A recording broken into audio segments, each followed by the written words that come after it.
အော်ဟုတ်ကဲ့မင်္ဂလာပါမင်္ဂလာသမီးကနေကြိုဆိုပါရစေဘာမှလို့ရှိမလဲခင်ဗျမင်္ဂလာပါဘူးအခုတို့ဆိုင်မှာမီးစက်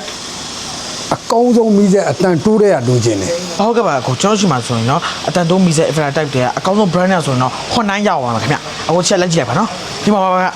Honda အခုဘာလေးတုံးလည်းမသိခင်ဗျကျွန်တော်တို့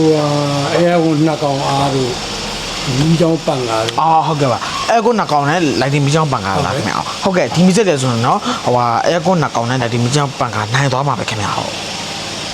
အပြီးတော့ဒီမှာကျွန်တော်ဒါလေးနဲ့ရှင်းပြမယ်เนาะကိုဟုတ်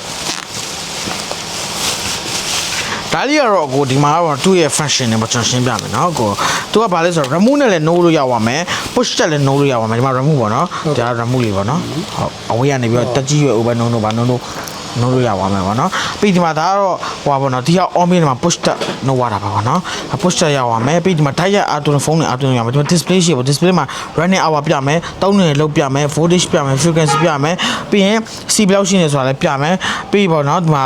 ဆိုရင်ဒါရအတူရတဲ့အပေါက်တွေပေါ့เนาะဒါကဒီခေါင်းနေတော့ပေါ့ breaker တိတာပေါ့เนาะ short မဖြစ်ဒါကတော့ဟိုပါပေါ့230 volt 23 ampere ဒီကောင်တော့230 volt 16 ampere ခေါင်းလေးဖြစ်သွားမယ်ပေါ့เนาะပြီးဒီကဘာလဲဆိုတော့ဒါကကျွန်တော်အရင်မိဆက်တိုင်းပဲဟို inverter type ဖြစ်တဲ့ပုံမှာ parallel သုံးလို့ရအောင်မိဆက်နှလုံး parallel ထည့်ပြီးသုံးလို့ရအောင်မယ်ပြီးဒီကောင်ကျိုးဆွဲလည်းရအောင်မယ်ခင်ဗျเนาะပြီးဒီကောင်မှာစီတာကြီးပေါ်မှာပါမယ်စီတာကြီးအပေါ်မှာပါသွားမှာပေါ့နော်ဒါတော်တော်ကောင်းတဲ့ brand လေးပေါ့နော် Honda ဆိုတော့လူတီးလည်းများတယ်ပြီးတော့ဒါကားကုမ္ပဏီလည်းဖြစ်တာပေါ့နော်တော်တော်လေးကောင်းတဲ့မီးစက်ဖြစ်ပါတယ်ကိုဟိုဒါလေးကိုကြိုက်နေတယ်လားမသိခင်ဗျကြိုက်တော့ကြိုက်တယ်ကိုဈေးလုံးလေးရတည်တယ်အိုဈေးလုံးလေးတော့39သိန်း5တော့ပါခင်ဗျဟုတ်ကဲ့အဲ့ဒါလေးပဲကြည့်လိုက်ပါဟုတ်ကဲ့ဟိုလေးကိုစကားမဆက်တစ်ခုတော့ပြောချင်လို့အခုကရုပ်ဖြောက်တယ်နော်အသားဖြူတော်တော်လိုက်မှာတော်တော်ချောင်းမှာကြာအခုမနှက်စာပါစားတယ်မနက်စာကျွန်တော်တရားပလာတာစားတယ်လက်ဖေးတောက်တယ်အော်ဟုတ်လားအခုတရားပလာတာမှာလည်းတရားပါတယ်လက်ဖေးမှာလည်းတရားပါတယ်အခုတရားရှောင်မှရမယ်